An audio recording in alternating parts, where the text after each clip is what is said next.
And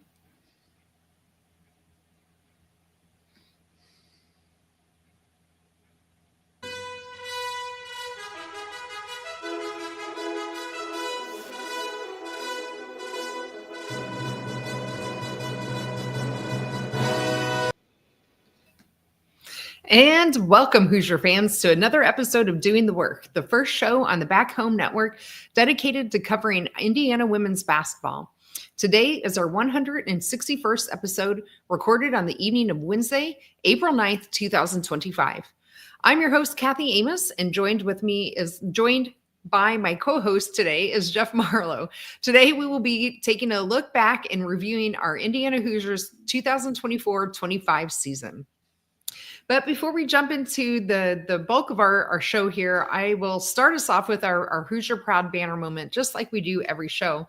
And Jeff, for me, I'm going to go back to Sunday when we got our second commitment out of the transfer portal. This time it was Phoenix Stoughton. I think that's how we're going with until we get the pronunciation guide from the university. So Phoenix is now committed to us from Alabama. She was a freshman at Alabama. We talked a little bit about Arkansas. Oh, Arkansas. Our notes are wrong. Okay, Arkansas. Wrong A school. Arkansas. So she committed to us from Arkansas. Thank you, Jeff. She was a freshman there with limited playing time, but she did come originally from Bedford, Indiana, and where she was Miss Basketball. So, Jeff, we're going to have now two Miss Basketball players, Miss Indiana Basketball on the team coming in to this coming season. So, for me, that was our Hoosier Proud banner moment for this week. And our banner moment is brought to you by Home Field Apparel, presenting sponsor of the Back Home Network, which includes the Assembly Call, Crimson Cast, X's and Joe's, and the Dribble Drive. Home Field is constantly releasing new schools or updating their products or schools in their existing line. So you're bound to find something for you or anyone in your life that just loves great collegiate gear. And not only do you get great quality apparel, but you are supporting an Indiana-based business that has its roots in the Kelley School of Business. So go out to homefieldapparel.com and use our promo code HOME23 to get 15% off your entire first order. That's promo code HOME23 for 15% off. Once again, the website is homefieldapparel.com. We're one for the team.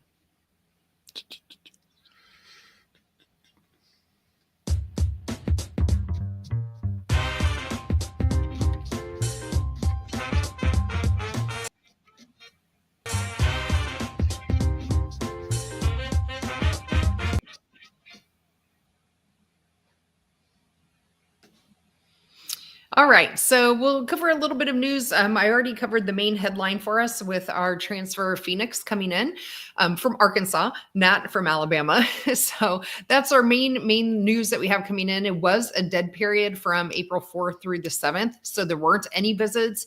There weren't any announced visits planned as well. There are rumors floating around, which I don't think Jeff and I are going to really rebroadcast them here without any kind of confirmation that we know for sure that someone has been visiting, but there are rumors that there might be somebody visiting here this week. Nothing confirmed, so we're not going to repeat that, but you can always go out to the land of Twitter and start speculating on your own, if you will. We do have a little bit of news on some of the players that left. For those of you that may have missed it, Yarden Garzone announced that she will be transferring in conference to Maryland. Another potential transfer in conference is Lexi Bargesser. She is at Purdue today, visiting there for a potential transfer to Purdue. And then Charnice Curry-Jelks has announced that she committed to transferring to Murray State. So that is some of the updated news on some of our current and our former players. So with that, I'll kick it over to you, Jeff. What kind of Marlow's musings do you have for us today? Well, on Stoughton, she's an Arkansas transfer, but she is from the Netherlands originally, Kathy. You were thinking about Spreen being from Alabama, and she's the Bedford player, but that's all right. I just want to make combining them into one player, evidently. Yeah, so you were. And let's hope maybe we can combine them into one player next season into like a 20-point a game score. There you go.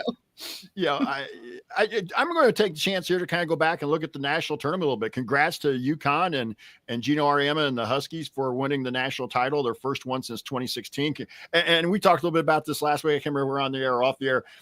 For me, I'm a huge Paige Beckers fan, and I think it cements her. It's sad to think that she had to have a title to cement her status as a legend, but and will more than likely be the number one overall pick in the WNBA draft next week. But so congratulations to them. We saw a little bit, UCLA. I kind of want to get your thoughts a little bit before we kind of get into this. I just felt like I thought UCLA was a very, very good team, and I felt like they really, along with USC, were the two best teams in the Big Ten. But compared to UConn, at least on that given night, they weren't nearly as athletic. And I thought UCLA was kind of athletic compared to us. And I think that's where you get into things are relative. Size and athleticism are relative. And they really, I thought, did not look nearly as athletic as UConn did. And I wouldn't have said UConn was overly athletic, but again, showed up during the tournament. But again, nice, congrats to UCLA for making the run to the Final Four, representing the Big Ten with that. But again, I think domination is the best word for it. Gino's team, I thought, he made the comment. I don't know if anybody saw the post-game interview about how they really came together after losing to a Tennessee team in Knoxville.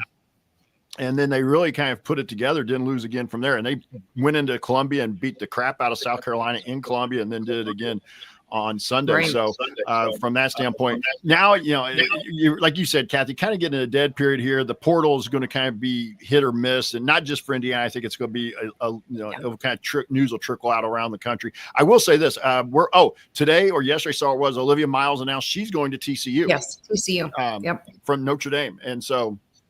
From there. So I thought that's interesting because with Haley Van Lith graduating, that's, TCU may be right back, in the mix again in terms of being a top 5, top 10 team with Olivia Miles showing up. So, as far as the team, I really don't have a lot here. We talked so much about the portal last week, and I don't know a lot about Stoughton to really talk about her. So let's move on and let's get into the season here. Yeah. Just to touch real quick on the portal too. I mean, we are concentrating on Indiana. I would recommend for sure for those of you who are interested in Big Ten as a whole, on the dribble drive this week, and then in the next week that Austin Render and his partner over there has been really doing a good job of covering a lot of the big picture of that. And so there are some really big names out there in terms of who is still left. The biggest one, I think, is Cody McMahon still hasn't declared where she is going to transfer to. And then Washington has picked up a lot of really big transfers as well. And then the other big thing is with the UCLA player, the freshman that transferred, put her name in the portal here late yesterday, I believe it was. That makes all of UCLA's freshman class now put their name in the portal. So everybody from the UCLA class of 24 has now put their name in the portal. So I just want to make sure, we concentrate on a lot of Indiana, but there's a lot of teams, kind of in the same boat as us that have had a lot of players leave, that are starting to get names trickle in. I think now that the dead period is over, we'll probably see a lot more activity. So over the next couple of weeks, at least I certainly hope so. So, okay. With that, now for sure, let's go to the season in review. So I also threw in there, Jeff, in our run sheet and the notes, some of the predictions you and I had made. Yep. Our preseason preview, so we can kind of see how we did, which, candidly, I don't think it was quite as close as we have been in years past, which is not a surprise. So let's just talk a little bit about the schedule overall, or the record overall. So the women finished again 20-13 overall, which was yet another 20-win season for Coach Moore. And this was now, I believe, her 10th in a row. She has not had any season besides her first season less than 20 wins in a year. So that was fantastic to see them get that win in the NCAA tournament to push them over 20. And then in conference, they were 10-5. At home, they were 11-5. So we did have 5 losses at home. So in terms of how did we do, I had predicted 22-7 overall.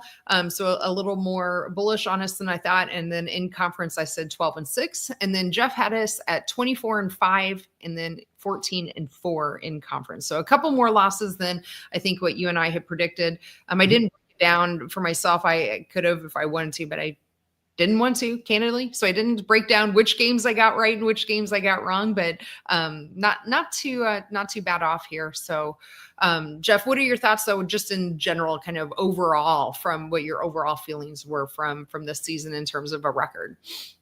Well, obviously, I was you were very way over on what I thought the success of the season was going to be. Like you said, I had us at 24-5, 14-4 going into the NCAA tournament. So, but I think we all saw, Kathy, and we'll talk about this more in a few minutes. Just this team never. I guess the word I would say is it really never found its stride when you look at kind of throughout the season. And we saw that early. They lost that game at home against Harvard. Again, Harvard ended up being a good team, but that's not a game that we're used to this program, at least in the last 4 or 5 years, losing to an Ivy League school at home. And then probably the worst loss was to turn right around and go up to Butler and really almost lay an egg. Like they didn't, I'm not sure they ever led after, like once the second half really got going, I'm not sure they ever led, in the second half, and the offense was atrocious. And so that probably had to be the worst loss of the year, but it just kind of was a couple steps forward, step back, couple steps forward, step back. And I thought this team would be more consistent, even though with losing McKenzie, especially, I thought this team would have more consistency than what it did. Yeah, I agree with you, Jeff. We both knew, everybody knew in the world that follows Indiana basketball, that it was going to be big shoes to fill for both McKenzie and Sarah Scalia leaving. But I think we both thought that with the leadership of Chloe still being there and Sydney being there, and the fact that we didn't actually have anyone transfer out last year, I thought there'd be a little more continuity in terms of what we kind of saw on the floor. And it just felt like they, especially early on in the non-conference, for sure, it just took them a little bit to get their footing underneath them. Boy, I'm jumbling my players. I can't speak words. So, oh my goodness, it's going to be a good night. But let's dive in a little bit more detail here on the non-conference. So, as we mentioned, non-conference, they went 10-8 or 10-5, I guess here technically in their non-conference. So that doesn't count their post season win against Utah or their loss against South Carolina. So, but yeah, as you mentioned, Jeff, they did lose at home. That was a 68-72 loss in overtime. And then, yeah, I agree with you. That was followed up by Butler at Butler. And I get it was on the road, but Butler was candidly not a good team. They ended up only scoring 46 points in that game, which is, kind of became a theme when we did lose. It just seemed we just couldn't find our place in the shooting area, and offensively we didn't have enough firepower to really pick up when our threes weren't falling. But then we turned around and came back home, which at the time we thought, we didn't know, we knew Stanford would be down. I don't think at least for myself personally, I did not realize how down Stanford would be. They ended up missing the tournament for the first time in decades, really, and we ended up beating them 76-66. But then I think where we really started to feel better, about how the team was progressing, was when they went down to the Bahamas for the battle for Atlantis. So we beat Columbia to open that up 72-62, another NCAA team that went in. We had a number 18 at the time, Baylor. We beat 73-65. And then I think just our legs caught up to us, and we're really tired against a good defensive North Carolina, who we lost to. They were ranked 16th at the time. Boy, in that game, we only put up 39 points. So that's got to be one of our lowest offensive productions of the year, if not the lowest. I didn't go back and check everyone, but I'm pretty sure that was. So Jeff, what sticks out to you? I just kind of grabbed some of the highlights of the non-conference. Obviously, we weren't going to go game by game, but what kind of sticks out to you from the non-conference of that? Two things. At the time, we thought it was going to be a good win was Stanford, but it turned out that didn't really end up being a great win. But the North Carolina game, Kathy, I think is a little bit of a misnomer, because I think that Sid didn't play that game. She got injured down in the Bahamas, and I'm pretty sure she missed the Carolina game. I don't know. And she got hurt in the Baylor game, I think, actually. But I know she didn't play the Carolina game. But again, this was another one of those where there were times, both non-conference and during the conference season, where Yarden disappeared. And this was one of those games where Yarden kind of disappeared against North Carolina when we really needed her to step up. Yeah, absolutely. And that kind of became a theme too when, we needed Yarden to be consistent all year. And there were definitely times that we we felt she kind of disappeared off the floor. I know there were, I didn't pull up my stat sheet on there where we were tracking her 3-pointers made, but there were a couple games in there, and I would guess we lost those games or she didn't even make a three. And that was something when, we were supposed to have, well, she was our top scorer, it just became kind of difficult for us to overcome. Again, we just weren't deep enough in terms of scoring. I think the same thing, when we saw an aggressive Chloe, I thought that was really good for the team as well too. I think even if she wasn't necessarily scoring per se, but she was driving the ball and really trying to make things happen offensively more aggressively. I think that was a good recipe for this team as well. Anything else you want to talk about on the non-conference, or do you want to start diving into the conference?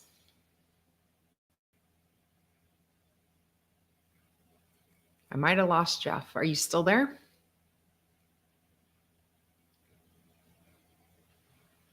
Okay. Well, I think There you are.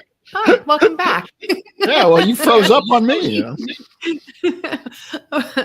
Well, one of us was frozen, so welcome back to one of us. So I'm not sure what happened. Hey, real quick, Kathy. What other things on the non-conference? Yeah. Well, real quick, I was going to point out, after that Carolina game, then Indiana goes off on its longest winning streak of the season. They win 6 in a row. 4 of those are non-conference games. So I'll hit those real quick. They beat Maine, Southern Indiana, Bellarmine, and Oakland in that stretch. So they came back home, got a little healthy, got back kind of on the right track and won 6 in a row. And that was the longest winning streak of the season. I did want to point that out in the non-conference season. Yeah, that's right. So, well, good. So yeah, that kind of leads us into the conference schedule. So as you mentioned, we opened up with Penn State with a win in December.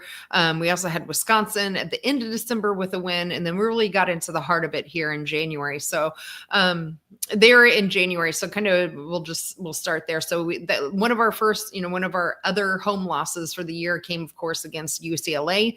That was on January 4th. What I remember of that game, Jeff, even though we lost by double digits, 62-73, I thought we actually played really well, and just it kind of got away from us at the end. I felt like we played them pretty tight. Did anything jump out to you about that UCLA game that you remember from? I mean, that was maybe back on January 4th. So anything though that jumps out for you? Well, they finished 8th in the league, and I had them for 4th or 5th. So again, I was overcompensating what this team was going to do. I think it just set the tone, Kathy, that for the most part, against the better teams in the league, they couldn't find a way to win. Whether they stayed with the game, whether it was close for most of the game and they couldn't get over the hump at the end, or whether maybe got a little bit away in the third quarter.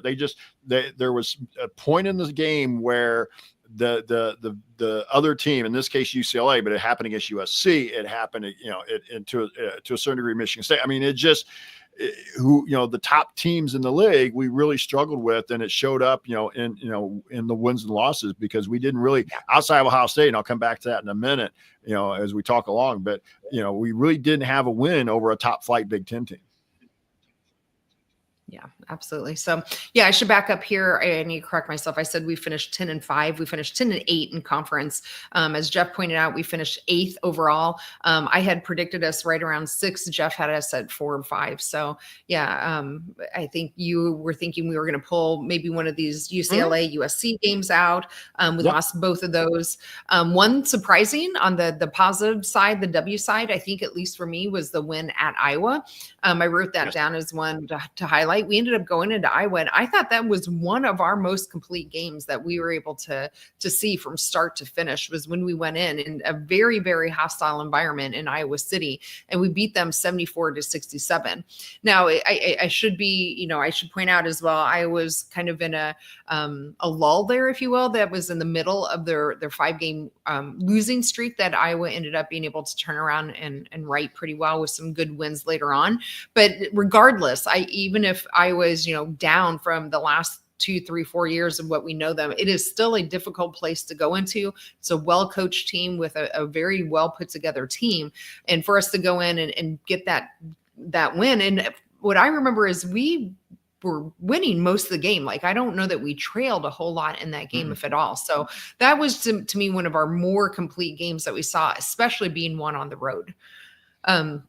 So that gets us until the middle of January, where then we go back home on January 16th, and then we follow that win up with a loss at home to Illinois, 54-68. In that kind of stretch there, Jeff, anything else you want to point out? We had USC come in right after that as well into Illinois to give us another back-to-back home loss, which I don't think we had a whole lot of back-to-back home losses in the last 4, 5, 6 years or so. Yeah. The Iowa game was probably, and that's that was kind of the frustrating thing. I know Indiana didn't have a great year, but we finished above Iowa in the league. We beat them on their floor, and they ended up with a better seed in the NCAA tournament. I'm still trying to figure that one out. Right. Don't get me started. Or get me started. But they, yeah, I think that then you talk about the Iowa game, and then they come right back and they lose 3 in a row. They lose at home to Illinois, which again we thought Illinois was going to be decent, and they proved to be one of the better teams in the league.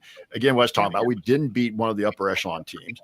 Then they lose to USC, who they were competitive with. That game was not a blowout. You know, they lose to USC 73-66, and then go out to Oregon and really, again, now here they choke one away. They were ahead most of the game, and then the fourth quarter just kind of fizzled, and Oregon went on a run, you know, pretty much the last half of the fourth quarter that ended up being a 54-47 win for Oregon. And that kind of started the stretch there, Kathy, through the rest of the season. Win 2 or 3, lose a couple, win a couple, lose a couple. And that just what I was talking about. Just kind of, you felt like the team hit stride. It just was, you know, kind of step forward, couple steps forward, step back, couple steps forward, couple step back. So that, you know, we're in that stretch now. We're starting with, you know, Northwestern, you know, we talked about already, but Northwestern, Iowa, win 2, lose 3, win 3, we lose, you know, it just is, it never was a team that was able to put a run of wins together in the conference season. Yeah, absolutely. Yeah, and you know, dropped a few that, you know, I think how, at least for me, where the conference record was a little bit worse than I was predicting. Like I'd said, I had predicted 12-6, and we ended up 10-8. The Minnesota loss, I know Minnesota actually turned out to be better than we thought. To be fair, you know, they did go out and win their postseason tournament that they were in. They kind of fell off down the stretch here and kept him out of the tournament, but still Minnesota ended up being a good team. But that was one, in my opinion, I thought we should have been able to win, even though it was on the road. So that's, you know, there at the beginning of February that ended that 3-game winning streak that we were on, and then went up to Ann Arbor and lost to Michigan. Finally came back home to Purdue, and we won. And then I would say probably our best win of the season, though, came on February 20th when Ohio State came to town, at the time ranked 8th in the nation, and we beat them 71-61. That probably was the most complete game, right up there with Iowa, if not even better than that. And being at home, and that really, at that time, I thought, boy, now maybe we've really got things together. We just handily beat Purdue. Of course, candid, you know, Purdue's down this year, but boy, we really got things going. Beating Ohio State, number 8 in the country. They were, you know, I think only had 1 or 2 losses at the time, and then go up to Michigan State and just, you know, put another L on the sheet there. So that's kind of how we're trending here towards the end of February. But what are your thoughts on that kind of 3-4 game streak there? Well, positives, swept Purdue, you know, and it's always going to be a positive, and by 20 points each. But it's again, in that Ohio State game, you're talking about, I think it was like, I didn't get to watch that game live, but I think it was like 20 at the half we were up. I mean, it was a complete, and you know, a complete control and to a certain degree domination by the Hoosiers over a team that was ranked in the top 10 at the time. And I believe I think they had 3 losses or 2 losses in the Big Ten there, but they, you know, because they were kind of still trying to stay in the mix for maybe to find a way to get a share of the Big Ten title if things would have played out. And we pretty much knocked them out of that, you know, by beating them, because obviously USC and UCLA pretty much played it down to the very last day for the conference title. But that was the frustrating thing with this group, Kathy. We'd see what they could do against a team like Ohio State. We would see what they could do, you know, when everything was clicking, but there were just games where it, you know, like the Michigan game where, again, they had a chance to win that game, and it kind of got away from them at the end. So that was the frustrating thing, because you would have felt like there was enough veterans between Yarden and Sidney and Chloe especially. There should have been enough veterans to be able to get them past some of those games. And I got a feeling that when they had their postseason meetings and things, especially as a staff, they probably had some discussions among themselves of, wow, we really, what happened? Why weren't we able to close out some of these games with the veterans we had? And even Caroline Stripling, Right. who was a first-year player at Indiana, but had, 5 years, was in her 5th year of eligibility. I mean, it just, they should be able to close out some of these games. That's right. Yeah, absolutely. So what did we go through? Michigan State, that was on the road. And then, we came back for our last home game and again, dropped another one here. Again, it was Maryland. Maryland was ranked 17th at the time. But we were never really in that game and we lost by double digits at home, 60-74. And that gave us our 5th loss at home. Definitely, at least in my memory, again, I didn't look it up and fact check myself, but it's got to probably be one of the worst home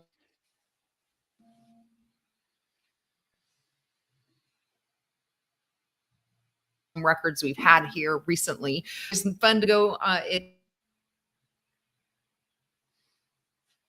in your out the regular season. So that's where we ended with our conference 10-8. And that took us a chance at Oregon again, Jeff. But anything there before we kind of touch base on what we did in the postseason?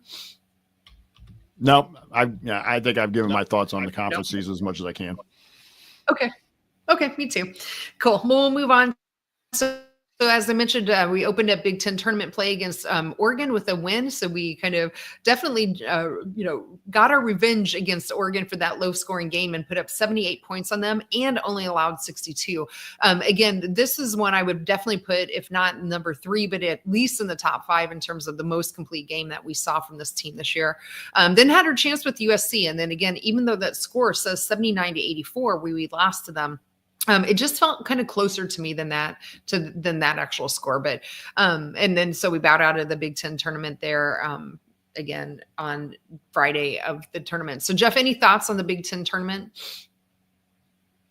Played out kind of the way I felt it was going to play. I mean, once we were in that 8-9 game with Oregon and felt like we could win that game, but you knew it was going to be an uphill battle against USC. And it turned out to be, we played well. We were competitive and we really, there were some, just couldn't get enough breaks really. We needed a couple things to go our way down the stretch, but thought that, again, that was one of the games where I felt like we were competitive. And even though we lost, you could feel good about that game, unlike some of the other games we've talked about already. So I thought they played the Big Ten tournament, kind of chalk. It was what we thought, you're going to get. Needed to win one. You had to win the one because that you felt like that really definitely got you in the felt like we're in the tournament anyway, but that was definitely going to help the seeding a little bit, or at least we thought. Right. And so, but USC was the better team. They had more talent, and I don't have anything. I really don't remember anything in that game I could have done where I would have liked to see them do different.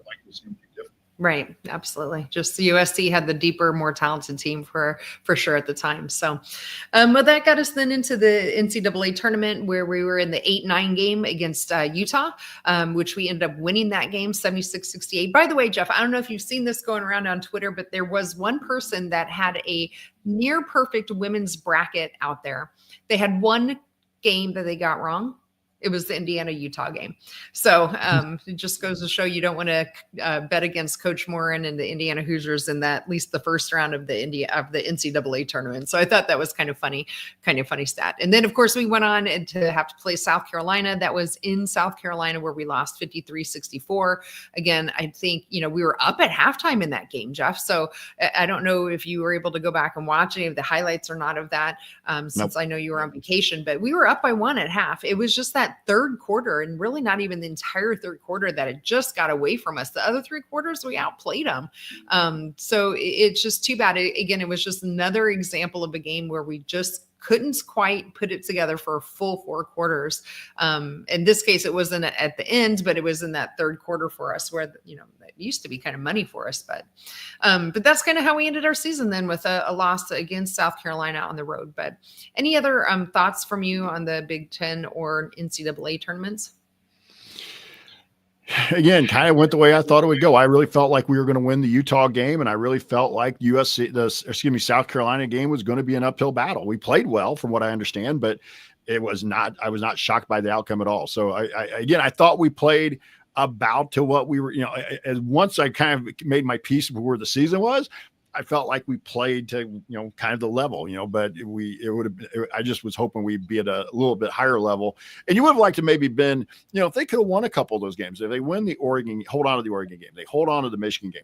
Now maybe you are a 6 or 7 seed and you're not playing South Carolina in the second round. So. Yep, absolutely. So, okay, so nothing else really, I think, to dive in terms of wins and losses. I did throw a few stats here. I know we weren't going to do a deep dive on the stats because based on where we're at, losing 9 players to either graduation or portal, I don't know if those stats mean a whole lot because we're going to have literally a completely different team next year. But I just thought I'd throw a couple in here just to kind of wrap it up and put a bow on it. So in terms of team stats, we finished just under 70 points per game at 69.9, which was 84th in the country. We allowed 64.2 points per game from our opponents, which was 155th. We ended up shooting 45.4% from field goal, which was 30th. And then once again, we had a nice elite 3-point shooting team. When they were on, and they ended up averaging 36.5% from 3, which was 18th in the nation. Yarden led us in scoring at 14.4. Our predictions, Jeff said Sydney. I had said Yarden would be our leading scorer. And then in terms of rebounding, Sydney led the team in rebounding at 5.5, and Yarden was right behind her at 5.4. I had predicted that one too with Sydney, and Jeff had predicted Lily. So just a couple of quick stats. Again, I didn't do a deep dive into it because it really is kind of moot at this point. But was there anything that jumped out to you, Jeff, in terms of stats that I read off, or other ones that maybe you know of on your own that you want to talk about?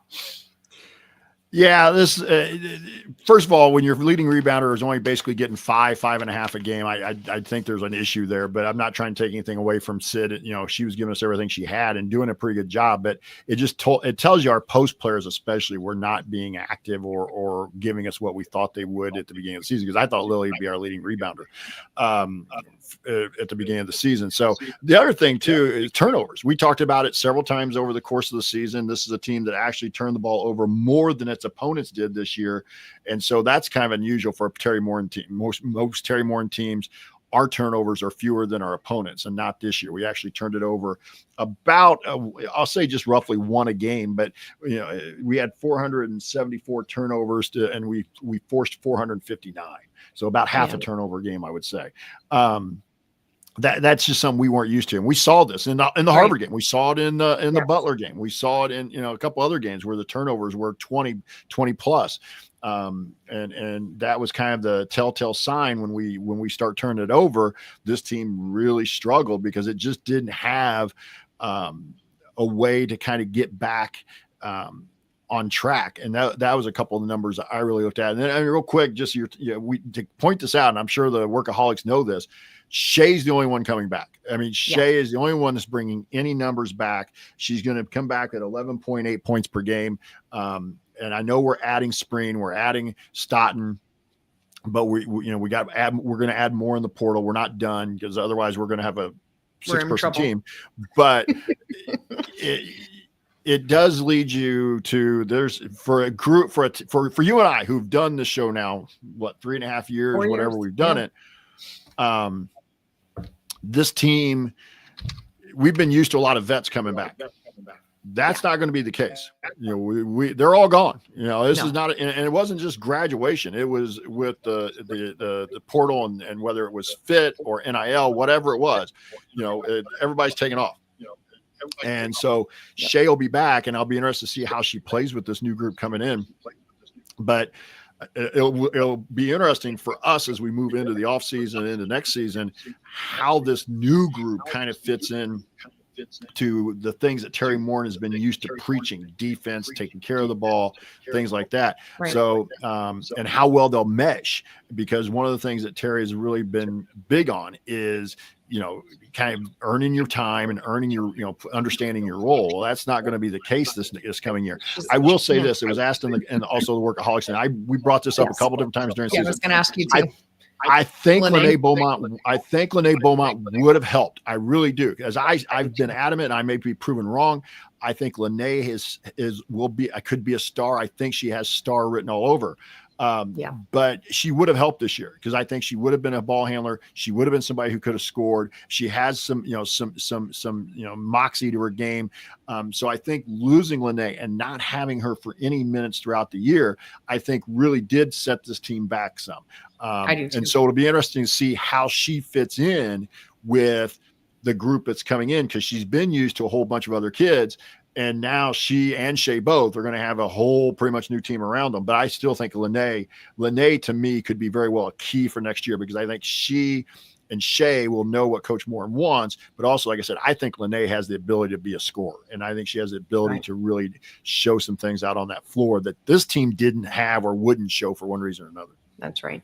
Yeah. I mean, we've heard this many times around how Lene has been compared to Grace Berger. And if she is able to overcome this injury that she's had in the surgery and get back to, maybe where she left off her freshman year and then improve upon that, everything we're hearing, I'd heard they were actually planning a lot around Lene being a huge part of the team this year. And so, yeah, I do think that probably hurt a lot more than maybe we realized at the beginning of the year until the year kind of played out. To your point, Jeff, of Coach Moore, and we have said, I think, I don't know how many times, it could probably be another drinking game of how many times I wish you would play the bench more. Well, you know what, or our younger players more. She is going to have zero choice in the matter, at least as we sit here on April 9th, because we have 9 players committed to the team for next year. Of those 9, we have 1 senior, no juniors. We have 4 sophomores, 1 redshirt sophomore with Lene, a redshirt freshman with Sydney Finn, and then 2 true freshmen coming in. There is not anyone that is outside of Shea Chesky with more than 2 years of experience at most, if that. So she is going to have to rely and be comfortable on inexperience, unless with those 6 open scholarships that we have, she's able to magically go out somehow in the next, 2, 3, 4 weeks, while the portal is still open. I can't remember when it ends. I want to say end of April. If I remember correctly, you might need to fact check me on that, somebody, but I believe it closes April 27th.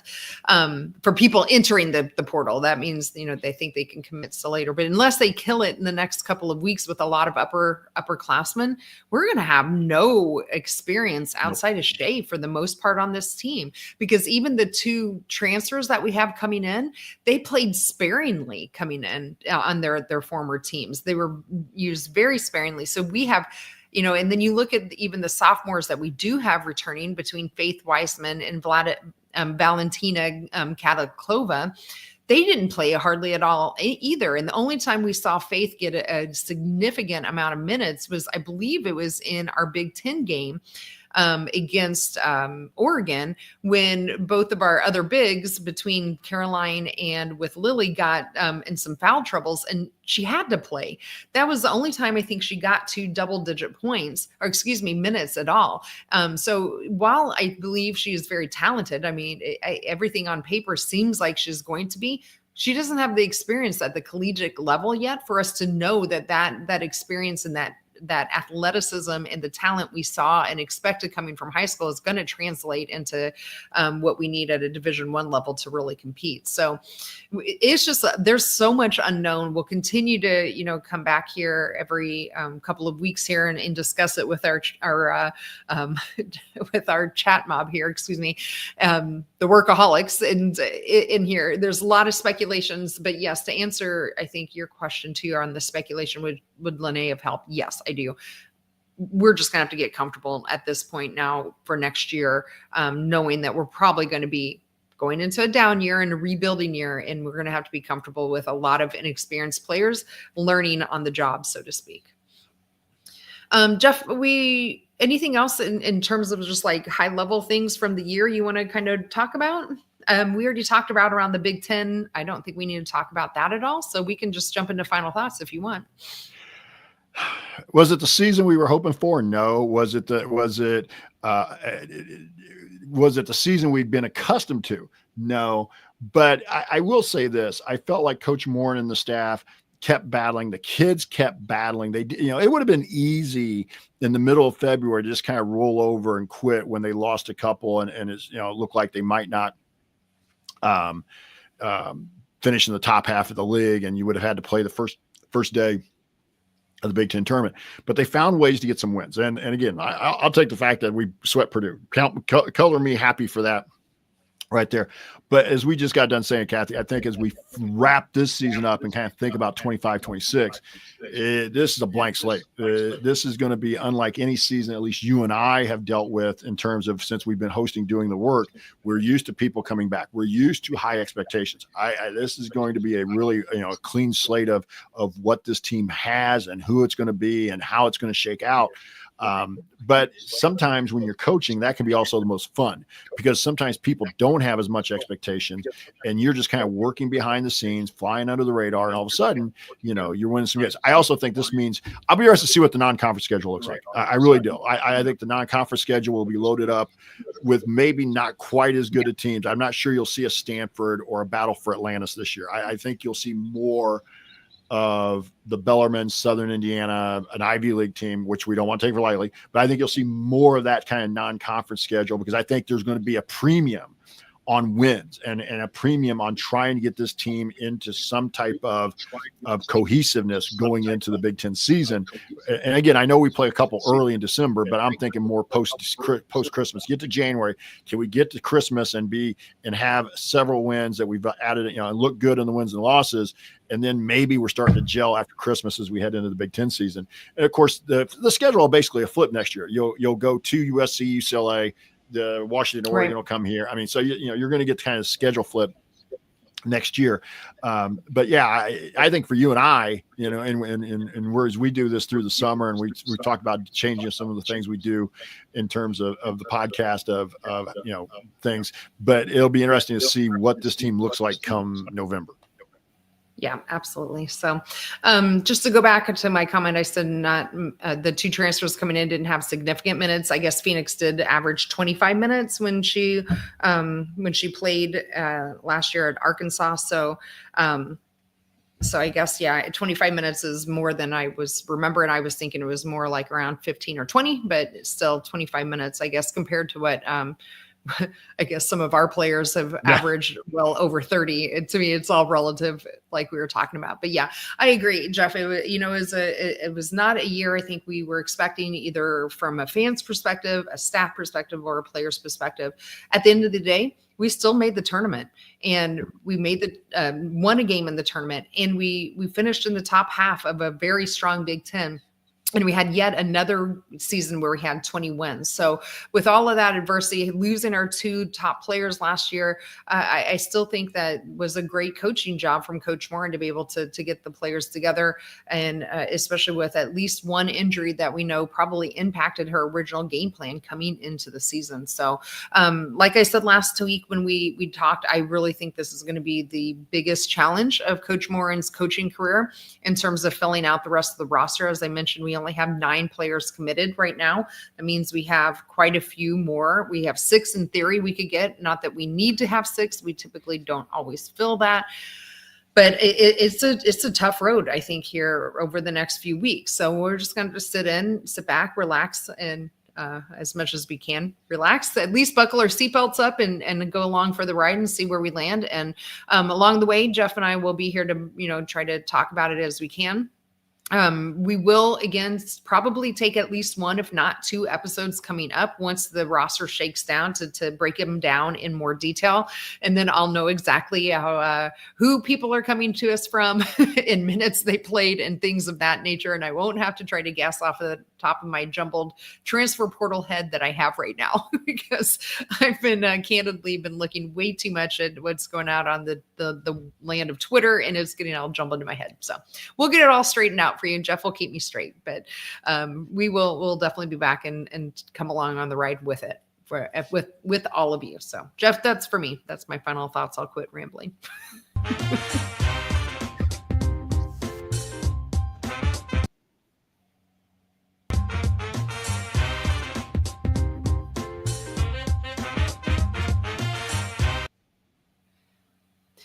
All right. So, as I kind of alluded to, up next, Jeff and I are going to probably go back to our every other week cadence as of right now, with it not being during the season. So, as of right now, unless something like major happens between today and next Wednesday, we will probably wait and not come back for 2 weeks. So, we're planning on coming back on April 23rd. Again, that will be Wednesday. That will probably, again, be at our normal time of 8 Eastern, 7 Central. But, keep an eye out, again, on Land of Twitter and Substack, and we'll try to make sure to post it in a timely manner and let you know when we're at. But just plan on April 23rd. Keep your eye out on Twitter. Again, there's going to probably still be a lot of news going on. But if you want to see us do the show live and be part of the live chat, make sure you subscribe to our YouTube channel at youtube.com/@BackHomeNetwork. You can also be part of our private community. You can find out more about that at assemblycall.substack.com. A special thanks to John Ringer of Riggs Design for designing our logos. A big thank you to Bob Thompson for the music you heard throughout the broadcast. And most of all, thank you if you're listening live or after the fact. We really appreciate you all being here, and we will be back to talk IU hoops with you again in 2 weeks. Until then, keep your elbows in, your eyes on the rim, and let's go Hoosiers.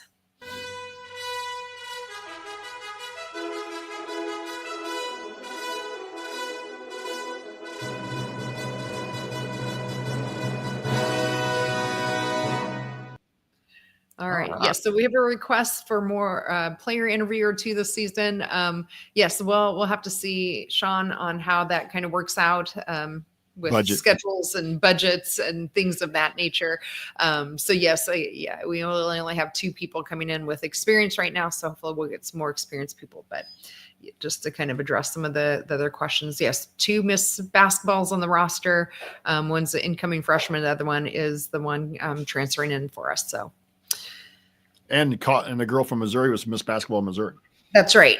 That's right. Our other freshman was also Miss Basketball in Missouri. But yes, we will do deep dives into all of the incoming players. I think, Jeff, we're going to probably have to break that up into two episodes. Otherwise, we'll be here for about 2 hours trying to get through all the new players.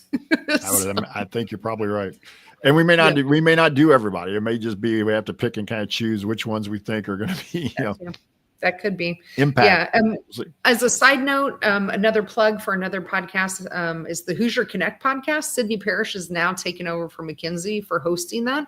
I did listen to the one this week that she did with one of the offensive linemen from the football team. I don't know if you guys are going to listen to it. It's only about a half an hour or so. You can put it on fast speed and speed it up. That was probably one of the most entertaining ones, if not the most entertaining one for sure I've heard of them. They really had a good rapport, and they were both really hilarious. So go out and take a listen to that too if you're looking for other podcast material out there. So during the off season. It's all that. Yeah, it was fun. All right. And hello to my mom. I think she's listening right now back in Southern Indiana. I try to give her a wave. So, all right, Jeff, with that, we'll keep in touch, but everyone take care, and we'll see you in 2 weeks. See you, everybody.